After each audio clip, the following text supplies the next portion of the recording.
Hello intelligence. Welcome to Akshay Chopra maths, जहां हम 10th class maths का चैप्टर स्टैटिस्टिक्स आज हम उसकी इंट्रोडक्शन करने वाले हैं। स्टैटिस्टिक्स की आज हम इंट्रोडक्शन करने वाले हैं। बड़ी मज़ेदार इंट्रोडक्शन है बेटा, ज़रूर देखना। देखो, सबसे पहले हमारे पास स्टैटिस्टिक्स में क्या आता है। First one is data. Data क्या होता है, हम डेटा की बात करते रहते हैं ना। ये डाटा कलेक्ट किया गया, वो डाटा कलेक्ट किया गया। ये डाटा होता क्या है?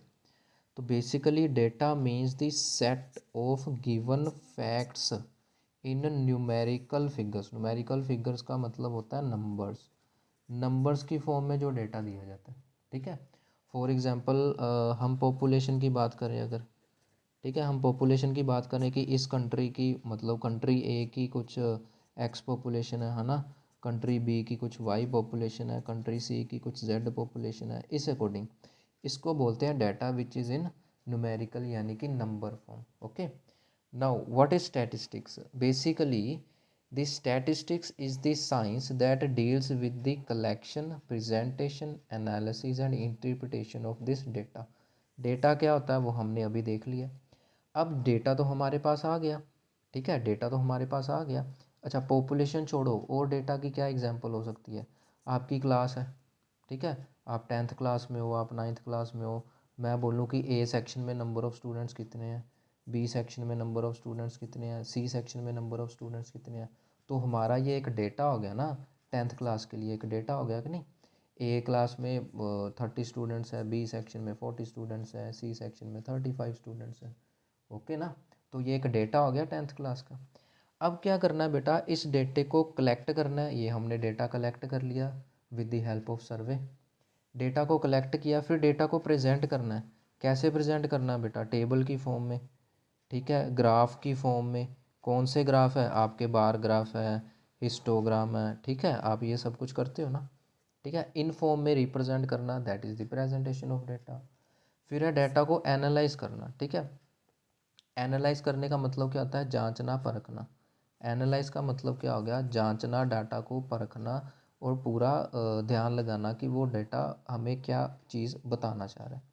And interpretation of the data. Interpretation का मतलब भी बेटा वही होता है कि अब उस डेटा के साथ डील कैसे किया जाए, ठीक है। अब उस डाटा के साथ डील कैसे किया जाए, मतलब वो जो भी डाटा दे रहा है, एक पर्टिकुलर कंट्री की पॉपुलेशन है या किसी क्लास के स्टूडेंट्स हैं, फिर उसके ऊपर एक्ट कैसे किया जाए, ठीक है, उस डेटा के अकॉर्डिंग एक्ट कैसे किया जाए, ठीक है। जैसे आपका अभी कोविड होके गया, ठीक है, 2-3 साल पहले। तो कोविड में डेटा आता था ना रोज़, आज इतने एक्टिव केसेस हैं, ठीक है, इतने आज डेली के ठीक हो गए हैं, ठीक है, इतने और केसेस आ गए हैं, ठीक है, न्यू केसेस आ गए हैं, इतने केसेस क्या है, क्योर हो चुके हैं। तो ये डेली के डेली अपडेट आता था ना। तो ये वही डाटा है बेटा, तो ये वही डाटा है, ठीक है। फिर स्टैटिस्टिक्स फॉर्म में क्या है, उसको बार ग्राफ, हिस्टोग्राम, कैसे भी उस डेटा को रिप्रेजेंट करना है, ठीक है ना। Next is types of data. Data की टाइप्स कितनी होती हैं बेटा? डेटा की दो टाइप्स होती हैं, primary data and secondary data. Primary data का मतलब क्या है? The data collected by investigator itself, ठीक है। जो इन्वेस्टिगेटर है, मतलब जिसने उस डेटा के ऊपर वर्क करना है, उसी के द्वारा कलेक्ट किया गया data, that is called the primary data. Secondary data नाम से क्लियर है, सेकेंडरी में कौन सा वर्ड आ रहा है? सेकंड। तो दी data collected by someone else. Someone else मतलब कोई और, ठीक है। समवन एल्स का मतलब क्या हो गया? कोई और, या जिसको हम क्या बोल सकते हैं? दूसरा पर्सन, दूसरा व्यक्ति, ठीक है। तो नाम से क्लियर है, सेकेंडरी में क्या वर्ड आ रहा है? सेकंड। सेकेंडरी में क्या वर्ड आ रहा है? सेकंड। मतलब कुछ सेकंड पर्सन के द्वारा कलेक्ट करा गया डाटा है, उसके अकॉर्डिंग हम काम करते हैं, ठीक है। एक तो ये है कि मैंने खुद जाके डेटा कलेक्ट किया है, एक तो ये है कि जैसे मैंने किसी से वो डाटा इकट्ठा किया, ठीक है। डाटा कलेक्ट किसी और ने किया है, लेकिन मैंने उससे वो इन्फॉर्मेशन ले ली, that is the secondary data for me, ठीक है। तो वो मेरे लिए क्या बन जाएगा? सेकेंडरी डाटा बन जाएगा, ठीक है। Now the next one is variable. Variable क्या होता है? Variable means a quantity that can take different values. मतलब एक ऐसी क्वांटिटी जो अलग अलग वैल्यूज़ ले सकती है। For example height, weight, age et cetera, ठीक है, समझ गए ना। फॉर एग्जांपल आपकी क्लास के बच्चे हैं, उनकी हाइट्स देखनी है, ठीक है। अब सारे बच्चों की हाइट देखनी है, तो सबकी हाइट सेम तो नहीं है। अलग अलग हाइट है ना, किसकी हाइट होगी 150 सेंटीमीटर, किसकी हाइट है 162 सेंटीमीटर, किसकी 170 तक भी है। तो ये क्या वैल्यूज़ चेंज कर रहा है ना, तो that is called a variable. ठीक है, ये नहीं है कि सबकी हाइट फिक्स ही है, 150 से ऊपर कोई नहीं है, 150 से नीचे कोई नहीं है, सबकी हाइट 162 फिक्स हो गई, ऐसे तो नहीं है। उसको बोलते हैं बेटा कांस्टेंट। उसको क्या बोलते हैं? कांस्टेंट, जो चीज़ फिक्स होती है। ठीक है, जो चीज़ फिक्स होती है। तो हाइट फिक्स नहीं है, सिमिलरली वेट है, वेट भी फिक्स नहीं है। ठीक है, किसी का वेट कुछ होगा आपकी क्लास के स्टूडेंट्स का, किसी का वेट कुछ होगा। ठीक है, किसी का वेट ज़्यादा होगा, किसी का वेट कम होगा। तो वो भी क्या है, एक वेरिएबल में आ जाता है। वो भी किस में आता है? एक वेरिएबल में आता है। Now the next one is age. Obviously सबकी एज भी सेम नहीं है ना। तो ये चीज़ें क्या होती हैं? वेरिएबल होती हैं, जो चीज़ें फिक्स नहीं होती। ठीक है, जो भी हम आगे यूज़ करने वाले हैं ना, इसके नॉलेज में हम जो भी आगे यूज़ करने वाले हैं, क्वेश्चंस में, एक्सरसाइज में, वो सब कुछ वेरिएबल ही होता है। अच्छा, वेरिएबल दो तरह का होता है बेटा, continuous and discrete. There are two types of variables, that is continuous and discrete. अब इसमें देखना, बड़ा मज़ेदार कॉन्सेप्ट है। कंटिन्यूस वेरिएबल का मीनिंग क्या है कि it can take any numerical value within a certain range. मतलब कुछ रेंज के अंदर कोई भी न्यूमेरिकल वैल्यू ले सकता है। For example, weight of persons in a group. मान लो मैंने एक ग्रुप, ठीक है, ग्रुप है, मान लो मैं कहूँ 5-6 बॉयज़ का ग्रुप है। उसमें जो वेट है मैं कहूँ कि 50 केजी से लेके 60 केजी में वेरी कर रहा है। वेट जो है वो 50 केजी से लेके 60 केजी में। अब ये 50 से लेके 60 तक कोई भी वैल्यू ले सकता है। कोई भी वैल्यू का मतलब ये पॉइंट्स वाली वैल्यू भी ले सकता है, 50.5 केजी। ठीक है ना, 53.2 केजी, या पूरे ही आ गया 55 केजी, समझे ना। उसको क्या बोलते हैं? कंटिन्यूस वेरिएबल, मतलब जिसमें डेसिमल वैल्यूज़ भी आ सकती हैं। बट डिस्क्रीट का मतलब क्या है? It can not take all values. For example, number of members in a family. एक फैमिली में कितने मेंबर्स हैं बेटा? फैमिली में कितने मेंबर्स होंगे? मान लो 4 मेंबर्स होंगे फैमिली में, 5 मेंबर्स होंगे, 6 मेंबर्स होंगे। ऐसे तो नहीं मैं बोलूँगा 7.5 मेंबर्स हैं। भाई 7.5 लोग कहाँ से आ गए? बात को समझ रहे हो ना। तो इसी चीज़ को क्या बोलते हैं? डिस्क्रीट। डिस्क्रीट को सिंपल भी आप बोल सकते हो नेचुरल नंबर्स। डिस्क्रीट डाटा को सिंपली बोल सकते हो जो नेचुरल नंबर की वैल्यूज़ लेते हैं। ठीक है, जैसे number of members in a family, number of workers working in an office. ठीक है, ऑफिस में कितने लोग, कितने एम्प्लॉयज़ काम कर रहे हैं। ठीक है, आपके स्कूल में कितने टीचर्स हैं। ठीक है कि नहीं। अब ये तो नहीं है स्कूल में मैं कहूँ कि 23.5 टीचर्स हैं। समझ गए ना, 23 टीचर्स हैं, 24 टीचर्स हैं, 50 टीचर्स हैं, 100 टीचर्स हैं, डिपेंडिंग अपॉन स्कूल। ठीक है ना। तो डिस्क्रीट वैल्यूज़ का मतलब क्या होता है? सिंपली नेचुरल नंबर की वैल्यू। लेकिन कंटिन्यूस का मतलब क्या होता है कि वो कोई भी वैल्यू का मतलब कोई भी वैल्यू अटेन कर सकता है। ठीक है, now some important terms are, range का मतलब क्या है? It is the difference, difference का मतलब माइनस, आपको पता ही है। ठीक है, it is the difference between maximum and minimum value of a variable. किसी भी वेरिएबल की मैक्सिमम और मिनिमम वैल्यू में क्या डिफरेंस है, उसको बोलते हैं रेंज। फॉर एग्जांपल, क्या एग्जांपल होगी? मान लो मेरे पास ये सेट है कुछ, ये 20, मान लो ये क्या बोलूँ मैं, एज ही ले लो। ठीक है, मेरे पास कुछ 10 लोग हैं एज ग्रुप्स के। उसमें 20 ईयर, 15 ईयर, ठीक है, 79 ईयर भी है मान लो, 90 ईयर का, ठीक है, 90 ईयर के आदमी भी हैं, 23 ईयर्स हैं, 1 2 3 4 5 हो गया ना। मान लो ये 37 है, फिर 25 आ गया, 1 2 3 4 5 6 7। ठीक है, 3 वैल्यूज़ और लिखनी है। मान लो 41 ईयर की एज है, यहाँ 32 ईयर की एज है, यहाँ पे 50 ईयर्स है। समझ गए। तो रेंज का मतलब क्या हो गया? रेंज का मतलब क्या हो गया? Maximum minus minimum.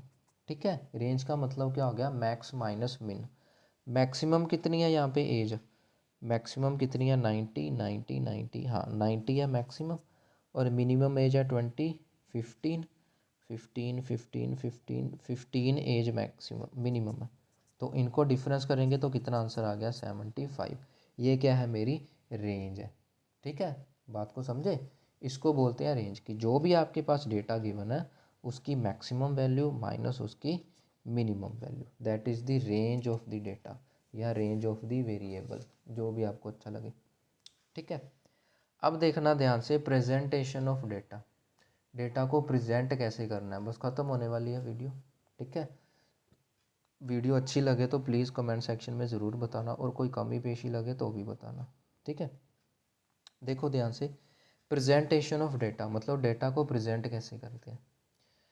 Putting the data in the table form और ग्राफिकल फॉर्म, मतलब डेटा को टेबल में रिप्रेजेंट करना, जो कि मैंने ये नीचे बना रखा है, अभी दिखाऊंगा आपको, या उसको ग्राफ की फॉर्म में। ग्राफ जो अभी मैंने बताया, बार ग्राफ है, हिस्टोग्राम है, ठीक है, और क्या होता है, फ्रीक्वेंसी पॉलीगन होता है, ठीक है, और क्या होता है, ओजाइव होता है, ठीक है, और भी बड़ी तरह के ग्राफ्स हैं आपके, सिंपल, ठीक है ना। तो डेटा, जो भी हमारा डेटा है, उसको ग्राफ की फॉर्म में बताना या उसको टेबल की फॉर्म में बताना, that is the presentation of the data, ठीक है। आजकल क्रिकेट का दौर है, वर्ल्ड कप चल रहा है अपना 2023, है ना।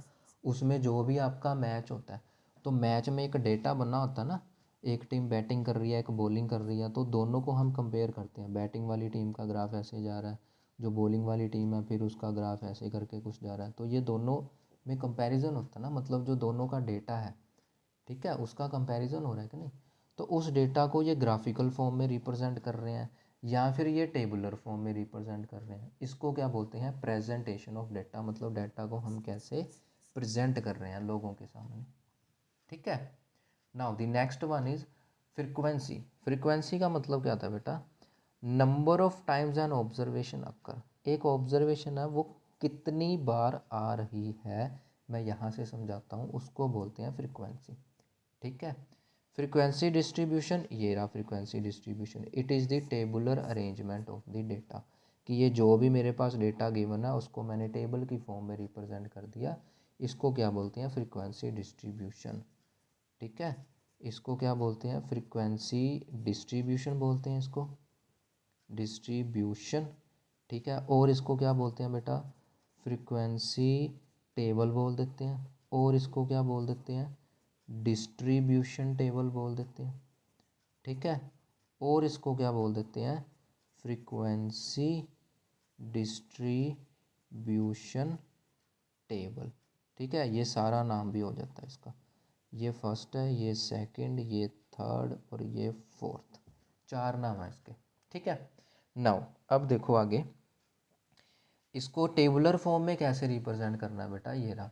जैसे क्या है, ये एक कोई भी आपके पास साइज़ ऑफ शूज़ है, मतलब आप किसी भी शॉप पर गए शूज़ खरीदने के लिए, ठीक है। अब उस शॉप के ऊपर कितने कितने नंबर के 4 नंबर के शूज़ हैं, 5 नंबर का जूता है, 6 नंबर, 7 नंबर, 8 नंबर, 9 नंबर, है ना। ये तो हो गई हमारी ऑब्जर्वेशन, मतलब हमने वहाँ क्या क्या ऑब्ज़र्व करा, मैंने शॉप पे जाके ये ऑब्ज़र्व करा कि वहाँ पर 4 से लेके 9 नंबर तक के शूज़ अवेलेबल हैं, ठीक है। ये आती है फ्रीक्वेंसी। फ्रीक्वेंसी का मतलब क्या है कि number of times this thing happen, ठीक है। मतलब वहाँ 4 नंबर वाले कितने शूज़ थे, 2 पेयर्स थे। 5 नंबर वाले शूज़ के कितने पेयर थे बेटा, 5 पेयर्स थे, ठीक है। 6 नंबर वाले शूज़ हैं उसके कितने पेयर्स हैं बेटा, 7 पेयर्स हैं। जो 7 नंबर वाले शूज़ हैं उसके कितने पेयर्स पड़े हैं शॉप के ऊपर, 4 पेयर्स हैं, ठीक है। 8 नंबर वाले जो शूज़ हैं उसके कितने पेयर्स हैं, 6 पेयर्स हैं, ओके। 9 नंबर वाले जो शूज़ हैं उसके कितने पेयर्स हैं, 7 पेयर्स हैं, ठीक है। इसको बोलते हैं frequency, that is called a frequency. Frequency means number of times, मतलब 4 नंबर के कितनी बार जूते मिले मुझे, 2 बार मिले। 5 नंबर के शूज़ मुझे कितनी बार मिले, 5 बार मिले। फ्रीक्वेंसी का मतलब number of times an observation occurring, number of times an observation occurring, ठीक है। इसकी और एक सिंपल सी एग्जांपल बता देता हूँ। जैसे मान लो वोटिंग होती है, वोटिंग होती है, ठीक है। कोई भी पार्टी वोट देने के लिए खड़ी है, कोई भी पार्टी, पार्टी ए है, पार्टी बी है, पार्टी सी है, वोटिंग हो रही है, सरकार बन रही है, ठीक है। पढ़ते हो आप एसएसटी में भी, डेमोक्रेसी है हमारे यहाँ, ठीक है। मान लो ए को कुछ 50,000 वोट्स मिली, है ना। बी को कुछ मान लो, क्या बोलूँ मैं, 55,000 वोट्स मिल गई। सी को मान लो 30,000 वोट्स मिली है ना। तो फ्रीक्वेंसी का मतलब क्या हो गया, मैं इसको ये बोलूँगा कि पार्टी ए की फ्रीक्वेंसी बताओ कितनी है। फ्रीक्वेंसी का मतलब उसको कितने वोट्स मिले हैं, 50,000, ठीक है। जो आपकी पार्टी बी है उसमें फ्रीक्वेंसी कितनी है, 55,000। जो पार्टी सी है उसमें फ्रीक्वेंसी कितनी है 30,000, मतलब उसके फॉलोअर्स कितने हैं, उसको फॉलो करने वाले, उसको वोटिंग करने वाले, दैट इज़ कॉल्ड फ्रीक्वेंसी। ठीक है, ठीक है ना। आगे हम क्वेश्चन करेंगे तो और क्लियर होगा ये फ्रीक्वेंसी वगैरह क्या चीज़ होती है। ठीक है, now this is the arrangement of raw data in ungrouped form. यहाँ पे ग्रुपिंग नहीं करी गई। क्यों मैं ये चीज़ बता रहा हूँ, क्योंकि अभी अगले पेज में मैं ग्रुपिंग करूँगा। ये देखो ग्रुपिंग कर दी मैंने, ग्रुप्ड डाटा आ गया हमारा। ठीक है, ग्रुप्ड डाटा, ग्रुप्ड डाटा क्या है, जब हम डाटा की ऐसे ग्रुपिंग कर देते हैं 1 to 10। ठीक है, यहाँ पे देखो कोई ग्रुपिंग नहीं थी ना, यहाँ पे कोई ग्रुपिंग नहीं थी, 4 to 10, 5 to 100 ऐसे कोई ग्रुपिंग नहीं थी, लेकिन यहाँ पर क्या बेटा ग्रुपिंग हो गई। ठीक है, तो ग्रुप्ड डाटा दो तरह का होता है बेटा, ध्यान से समझना। ग्रुप्ड डाटा जो है वो दो तरह का होता है। एक होता है इंक्लूसिव फॉर्म जिसको बोलते हैं डिसकंटिन्यूस इंटरवल, एक होती है एक्सक्लूसिव फॉर्म जिसको बोलते हैं कंटिन्यूस इंटरवल। अब ये कंटिन्यूस या डिसकंटिन्यूस कैसे समझ आएगा, उसके लिए ये 3-4 आप टर्म्स पहले देख लो, इनकी डेफिनेशन, फिर आपको अच्छे से समझ आएगा कि ये ग्रुप्ड और अनग्रुप्ड कैसे है। देखो सबसे पहले आता है लोअर लिमिट। बेटा ये जो चीज़ होती है ना, जो ग्रुपिंग होती है, इसको बोलते हैं क्लास इंटरवल। ये जो मैंने ग्रुपिंग कर रखी है यहाँ पे, ये ग्रुपिंग कर रखी है यहाँ पे, इन चीज़ों को बोलते हैं क्लास इंटरवल्स। क्या बोलते हैं इनको, क्लास इंटरवल्स। ठीक है, तो लोअर लिमिट, लोअर लिमिट का मतलब क्या होता है, the left limit is called lower limit. मतलब ये जो आपका क्लास इंटरवल है, इसकी जो लेफ्ट वाली लिमिट होगी ये वाली, इसको बोलते हैं लोअर लिमिट। ठीक है, इसको क्या बोलते हैं, लोअर लिमिट। सिमिलरली आ जाएगी upper limit. Upper limit means the right limit is called upper limit. मतलब ये जो राइट वाली लिमिट होती हैं ये सारी क्या है, अपर लिमिट्स हैं।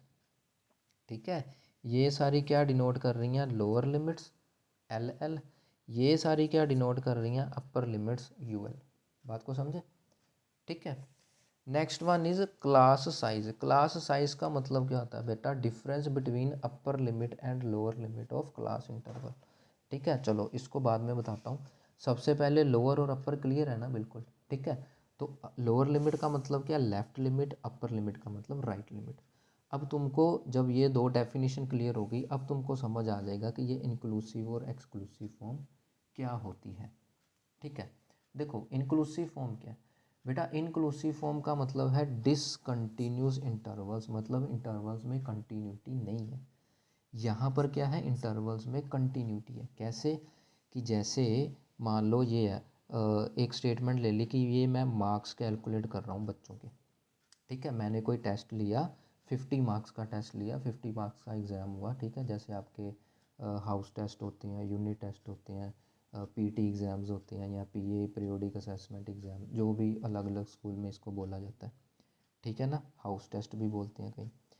देखो वो मार्क्स हैं, मान लो 50 मार्क्स के एग्ज़ाम हो रखे हैं। ठीक है, तो इसको कैसे रीड करना है, इसका रीड करने का मतलब क्या है कि उस टेस्ट में 1 से लेके 10 तक कितने बच्चों के मार्क्स आए, 6 बच्चों के मार्क्स आए। मतलब 6 बच्चे ऐसे हैं क्लास में जिनके मार्क्स 1 से 10 के बीच में आए हैं। ठीक है, अब हमें नहीं पता उन 6 में से किसके कितने मार्क्स हैं। हो सकता है किसी का 1 नंबर हो सकता है किसी के 10 नंबर हो, वो भी इसी ग्रुप में आएगा। किसी के 5 नंबर हो, वो भी इसी ग्रुप में आएगा। किसी के 7 नंबर हों, वो भी इसी ग्रुप में आएगा। किसी के 2 नंबर आए, वो भी इस ग्रुप में आएगा। बात को समझ रहे हो ना। मतलब ये मार्क्स नहीं बता रहा कि स्टूडेंट के कितने हैं, ये इसने एक ग्रुपिंग कर दी कि 1 से लेके 10 तक जितने बच्चों के मार्क्स आए हैं वो सारे अलग हो जाओ भी। ठीक है, 6 बच्चे हैं। फिर ऐसे बच्चे जिनके मार्क्स 11 से लेके 20 के बीच में है, वो 11 बच्चे हैं, वो अलग हो जाओ जी, उनका अलग ग्रुप बना दिया। क्लास में ऐसे करते हैं ना। ठीक है, समझे। फिर इसी तरह से ऐसे स्टूडेंट्स जिनके मार्क्स 21 से 30 के बीच में है, वो 8 बच्चे हैं। ऐसे बच्चे क्लास में जिनके मार्क्स 31 से 40 के बीच में है, वो 10 बच्चे हैं। ऐसे बच्चे क्लास में जिनके मार्क्स 41 से 50 के बीच में है, वो कितने स्टूडेंट्स हैं, 5 स्टूडेंट्स हैं क्लास में। ठीक है, और ये टोटल स्टूडेंट्स कितने हो गए क्लास में, इनको प्लस करके पता चल जाएगा ना फिर। ठीक है, 6 एंड 11 17, 17 एंड 8 25, 25 एंड 10 35, 35 और 5 40। मतलब क्लास में टोटल बच्चे कितने हैं, 40 हैं। ठीक है, अब देखो प्रॉब्लम क्या आ गई बेटा, प्रॉब्लम ये आ गई कि 1 से लेके 10 तक सारे मार्क्स इसमें काउंट हो जाएंगे, 11 से लेके 20 तक सारे मार्क्स इसमें काउंट हो जाएंगे। मान लो अगर किसी बच्चे के 10.5 मार्क्स आ गए, वो क्या करेगा, उसको किस ग्रुप में डालेंगे, क्योंकि यहाँ पे 10 से ज़्यादा मार्क्स आएंगे नहीं, 10.5 10 से बड़ा है ना, तो 10 से ज़्यादा मार्क्स यहाँ नहीं आएंगे, तो इस ग्रुप में उसको डाल नहीं सकते। और 11 से कम, अब जो 10.5 है वो 11 से कम है ना, जो 11 से कम है उसको इस ग्रुप में नहीं डाल सकते, आगे तो वैसे ही ज़्यादा मार्क्स है। तो ये बेचारा 10.5 वाला बच्चा कहाँ पे गया, इसको तो कहीं जगह नहीं मिली। बात को समझ रहे हो? ठीक है। तो इसको तो फिर ये जो इंक्लूसिव फॉर्म थी ये फेल हो गई, सक्सेसफुल कौन सी फॉर्म रही अपनी, एक्सक्लूसिव फॉर्म रही। फिर एक्सक्लूसिव फॉर्म को ढूंढा गया, ताकि ये जो गैप है कि ये जो 10 और 11 में कितना गैप है, 1 का गैप है ना, इस 1 की रेंज में जितने मार्क्स आ रहे हैं उसको कहाँ एडजस्ट किया जाए, उसके लिए बनाएगी ये एक्सक्लूसिव फॉर्म। क्या बनाया गया बेटा, एक्सक्लूसिव फॉर्म। ठीक है ना। अब देखो यहाँ पे क्या कर दिया गया, 1 से 10, मतलब जिस बच्चों के सॉरी यहाँ पे 0 आएगा, 0 से लेके 10 तक जितने मार्क्स हैं इसमें आ जाए। ठीक है। 10 से लेके 20 तक कितने बच्चे हैं, 11 है। 20 से 30, अब तो बेटा देखो कोई डिफरेंस नहीं ना ला, कोई डिफरेंस नहीं रहा, 10.5 वाला यहाँ पे आ जाएगा। बात को समझे, अब 10.5 वाला यहाँ पे आ जाएगा, इन 11 में से होगा कोई ना कोई। बात को समझ रहे हो? ठीक है। ओके स्टूडेंट्स, अब देखो ये तो प्रॉब्लम सॉल्व हो गई, चलो 10.5 वाला कहाँ जाएगा, 20.5 वाला कहाँ जाएगा, तो इसमें चले जाएंगे। लेकिन अब इसमें एक प्रॉब्लम और आ गई, जो अपने मैथमेटिशियन लोग थे उनको एक प्रॉब्लम और आ गई। वो क्या कहने लगे कि भाई अब जिसके 10 नंबर आए हैं, मान लो जिसके 30 मार्क्स आए हैं, उसको किस ग्रुप में डालें, 30 मार्क्स वाले को इस ग्रुप में डालें या 30 मार्क्स वाले को इस ग्रुप में डालें। बात को समझे? ठीक है। ये वाली जो प्रॉब्लम थी कि ये 30.5 वाला कहाँ जाएगा, ये 40.5 वाला कहाँ जाएगा, उसकी प्रॉब्लम तो इसने सॉल्व कर दी। लेकिन दूसरी प्रॉब्लम और खड़ी हो गई कि भाई जिसके बाउंड्री वाले पॉइंट, बाउंड्री वाले मार्क्स आ गए, जिसके 30 मार्क्स आ गए, अब उसको मैं 20-30 वाले में काउंट करूँ या 30-40 वाले में काउंट करूँ। ठीक है। तो उसके लिए एक नोट निकाला गया, उसके लिए ये बहुत ही इम्पोर्टेंट बात बताई गई। कौन सी बात है ये, कि the upper limit is excluded, upper limit को हमेशा एक्सक्लूड करा जाता है, एंड जो लोअर लिमिट है that is always included in continuous या एक्सक्लूसिव फॉर्म। कि जो आपकी अपर लिमिट है उसको हमेशा बाहर रखा जाता है। ठीक है। जो आपकी लोअर लिमिट है उसको हमेशा अंदर रखा जाता है। अब ये अंदर बार वाली क्या चीज़ है, ये देखो अंदर बार वाली क्या चीज़ है। ये अंदर बार का मतलब ये है कि जैसे ये देखो किसी के 10 मार्क आ गए, हम 30 कर रहे थे, किसी के 30 मार्क आ गए, तो वो जो 30 मार्क्स वाला बच्चा ना वो इस ग्रुप में इंक्लूड नहीं होगा, वो इंक्लूड होगा इस ग्रुप में। हम क्या कर रहे हैं कि ये जो लोअर लिमिट है इनको कर रहे हैं इंक्लूड, ये जो अपर लिमिट है इसको कर रहे हैं एक्सक्लूड। ठीक है। यानी कि अगर किसी के 30 मार्क्स आ गए तो वो इस ग्रुप में काउंट होगा, किसी के 40 मार्क्स आ गए तो वो इस ग्रुप में काउंट होगा, क्योंकि 40 यहाँ पर है यहाँ पर नहीं है। बात को समझे, 40 यहाँ पर है यहाँ पर नहीं है। ठीक है ना। देखो 0 से लेके 10 का मतलब क्या हो गया कि इसमें वो वाले बच्चे सारे आएंगे जिसके 0 मार्क्स हैं, 1 मार्क्स हैं, 2 है, 3, 4, 5, 6, 7, 8 एंड 9, यहाँ तक है। 10 वाले नहीं है, 10 वाला बच्चा जाएगा नेक्स्ट ग्रुप में। नेक्स्ट ग्रुप में कौन से बच्चे आएंगे, जिसके 10 मार्क्स हैं, 11, 12, 13, 14, 15, 16, 17, 18 एंड 19।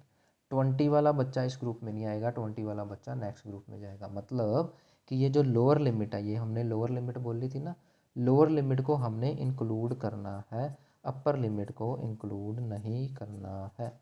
बात को समझे? ठीक है। अब सारी प्रॉब्लम सॉल्व हो गई। ठीक है। कहीं पे भी कुछ भी प्रॉब्लम लगे कमेंट सेक्शन में ज़रूर लिखना। ठीक है ना। मुझे नहीं लगता अब इसके बाद कोई डाउट रहना चाहिए एक्चुअली आपको, और इतने अच्छे से कभी आपको समझाया भी होगा किसी ने, आई डोंट थिंक सो। देखो क्लास साइज़, अब आ गई डेफिनेशन आपकी क्लास साइज। क्लास साइज का मतलब क्या है कि it is the difference between, किस में डिफरेंस है, upper limit and lower limit of class interval. कोई भी आपका क्लास इंटरवल है उसकी लोअर और अपर लिमिट में कितना डिफरेंस है, जैसे ये रहा। ठीक है, अब मैं बोलूँ कि इसमें क्लास साइज बताओ क्या है, तो क्लास साइज का मतलब क्या होता है कि upper limit minus lower limit, यानी कि 10 माइनस 0 कितना साइज हुआ, 10। समझे। अगर मैं इसकी बात करूँ 10 से 20 की, इसका क्लास साइज क्या है, upper limit minus lower limit, that is 20 minus 10। तो वो भी कितना गैप आ गया, 10 का आ गया। ठीक है, ये जो क्लास साइज होता है बेटा, it is always same. Class size is always same. ठीक है, बात को समझे, ठीक है कि नहीं। चलो, ये भी चीज़ हो गई। अब आ गया last but not the least, class mark. इसके बाद इंट्रोडक्शन ख़त्म। क्लास मार्क का मतलब होता है upper limit plus lower limit divide by 2, या इसको सिंपली ये भी बोल सकते हो कि middle value of class interval, कि जो भी आपका क्लास इंटरवल है उसकी मिडल वैल्यू भी बोल सकते हो इसको। जैसे ये है 0 से 10 है। ठीक है, मैं इसको साइड में बना देता हूँ, यहाँ पे बना देता हूँ। आपके पास ये था ना 0 10 10 20 20 30 30 40 और 40 50। ठीक है, ये था आपका क्लास इंटरवल। ठीक है, ठीक है, और थी आपकी यहाँ पे क्लास मार्क। ठीक है, क्लास मार्क बेटा कैसे फाइंड करते हैं, ये देखो कि जो आपकी upper limit plus lower limit divide by 2, इसका क्लास मार्क क्या हो जाएगा, 10 plus 0 divide by 2, that is 10 by 2 which is 5। और देखो 5 बिल्कुल मिडल में आएगा 0 से 10 के। ओके, 10 से लेके 20 तक, जो 10 से 20 है उसका क्लास मार्क क्या आएगा, दोनों का प्लस डिवाइड बाय 2। तो 10 प्लस 20 30, 30 अपॉन 2 15। देख लो 10 और 20 के एग्जैक्टली मिडल में 15 आएगा। ठीक है, 20 से 30 का क्लास मार्क क्या आएगा, दोनों को कर दो add, divide by 2। 20 plus 30 is 2, तो sorry 20 plus 30 is 50, 50 divide by 2 is 25। देखो 25 इनका मिडल है। 30 40 का मिडल क्या आ जाएगा, 35। 40 50 का मिडल क्या आ जाएगा, 45। अब ज़रा ध्यान दो, क्लास मार्क निकालने का शॉर्टकट बताता हूँ। हमने अभी एक टर्म पढ़ी जिसको हमने बोला क्लास साइज़। यहाँ पे क्लास साइज़ 10 आया था, और बेटा ये क्लास साइज़ ही प्लस नहीं हो रहा। 15 plus 10, 5 plus 10 15, 15 plus 10 25, 25 plus 10 35, 35 plus 10 45। यानी कि कहने का मतलब क्लास मार्क निकालने का शॉर्टकट तरीका क्या है कि जो आपका फर्स्ट क्लास इंटरवल है बस फॉर्मूला का यूज़ करके उसका क्लास मार्क निकाल लो, और उसके बाद क्या करो, जो आपका क्लास का साइज़ है उसको करते चलो ऐड। बार बार फॉर्मूला अप्लाई करने की ज़रूरत नहीं है। ठीक है, क्लास साइज़ आपने देख लिया 10 आ गया, 10 10 ऐड करते जाओ, सबके क्लास मार्क आ जाएंगे, एक झटके में टेबल ख़त्म। समझे। ठीक है स्टूडेंट्स। तो अच्छा, अब मैं आपको एक लास्ट चीज़ बताना चाहता हूँ बेटा, लास्ट चीज़ बताना चाहता हूँ जो कि मैं क्वेश्चंस में भी बताऊँगा वैसे, कि हम आजकल के ज़माने में मतलब आजकल जो हम यूज़ करते हैं वो हम ये इंक्लूसिव फॉर्म यूज़ नहीं करते, एक्सक्लूसिव फॉर्म यूज़ करते हैं। अब इसका कारण क्या है, ये तो कॉमन सेंस की बात है, मैंने अभी आपको बता दिया कि यहाँ कुछ वैल्यूज़ छूट जाती हैं। जैसे 10.5 वाली वैल्यू को कहाँ डालोगे, नहीं, यहाँ पे हम हर जगह प्लेस कर सकते हैं। ठीक है, तो आज की डेट में कंटिन्यूस इंटरवल का यूज़ करा जाता है। आप जितने भी ग्राफ ड्रॉ करोगे, आप जितने भी टेबल्स बनाओगे, जितनी भी कैलकुलेशन करोगे, all the things will be in accordance with exclusive form, inclusive form नहीं। ठीक है, अब ये बात है कि ये अगर इंक्लूसिव फॉर्म आ गई उसको एक्सक्लूसिव में हम बदल भी सकते हैं बेटा। इंक्लूसिव फॉर्म अगर आ गई उसको हम एक्सक्लूसिव फॉर्म में बदल भी सकते हैं। तो ये आज का आपका लास्ट टॉपिक होगा। तो इंक्लूसिव को एक्सक्लूसिव में बदलना सीख लो बेटा, बड़ा इंटरेस्टिंग, बड़ा अच्छा काम है। देखो, अगर ये इंक्लूसिव फॉर्म दे रखी है, मान लो 1 to 10 है, फिर 11 to 20 है, फिर 21 to 30 है, फिर 31 to 40 है, और फिर 41 to 50 है। ठीक है, ये है आपके क्लास इंटरवल, ये इंक्लूसिव फॉर्म है ना। अब देखो इसको एक्सक्लूसिव में बेटा चेंज कैसे करोगे। देखो ध्यान से, हमने क्या करना है, बेटा, हमने देखना है, ये थी इंक्लूसिव फॉर्म, इसको हम अभी चेंज कर रहे हैं एक्सक्लूसिव फॉर्म में। कैसे करेंगे बेटा, इन दोनों में गैप देखो, अपर लिमिट और लोअर लिमिट में कितना गैप है, अपर लिमिट और लोअर लिमिट में कितना गैप है, 1 का गैप है। ठीक है बेटा, जितना भी आपका गैप होगा उसका कर देना है हाफ। 1 का हाफ क्या होगा, हाफ ही होगा, यानी 0.5। वो जो आपका गैप होगा हाफ करके जो आंसर आया, वो लोअर लिमिट में से माइनस कर देना है, अपर लिमिट में से प्लस कर देना है। जैसे यहाँ से 0.5 माइनस करोगे तो 0.5 बना, यहाँ 0.5 प्लस करोगे तो 10.5 बन गया, यहाँ से 0.5 माइनस करा तो 10.5 बन गया, 20 में से 0.5 प्लस करा तो 20.5 बन गया, 21 में से 0.5 माइनस करेंगे तो 20.5 आ जाएगा, 30 में ऐड करेंगे तो 30.5 आ जाएगा, 31 में सब्ट्रैक्ट करेंगे तो 30.5, ऐड किया तो 40.5। अब ध्यान से देखो तो ये कंटिन्यूस बन नहीं गया, ये अपर लिमिट और ये लोअर लिमिट दोनों सेम नहीं है, ये अपर लिमिट और ये लोअर लिमिट दोनों सेम बन गई। बात को समझे। तो पेपर में अगर आपको एक्सक्लूसिव फॉर्म दिया तो उसको सोल्व करना स्टार्ट कर दो, लेकिन इन केस अगर इंक्लूसिव फॉर्म दे रखी है तो आंखें बंद करके सोल्व नहीं करने बैठ जाना, पहले देखो इंक्लूसिव फॉर्म है तो उसको ये मेथड लगा के एक्सक्लूसिव में करो चेंज, और फिर अपना आगे प्रोसीड करो। ठीक है स्टूडेंट्स, तो ये था आपकी स्टैटिस्टिक्स के रिगार्डिंग इंट्रोडक्शन। मुझे नहीं लगता इसके बाद कभी स्टैटिस्टिक्स में आपको प्रॉब्लम आनी चाहिए, अनलेस और अनटिल आपकी कैलकुलेशन अच्छी हो। स्टैटिस्टिक्स बेटा कैलकुलेशन मांगता है, कैलकुलेशन आपकी फास्ट और एक्यूरेट होनी चाहिए, फास्ट प्लस एक्यूरेट। ठीक है, फास्ट का मतलब क्या है कि कैलकुलेशन आपकी तेज़ हो, एक्यूरेट क्या का मतलब है कि वो गलती कम से कम हो, गलती क्या हो, कम से कम हो। समझे। तो ये थी स्टूडेंट आपकी इंट्रोडक्शन, मिलेंगे नेक्स्ट वीडियो में इसके क्वेश्चन आंसर्स के साथ। Till then good bye and take care.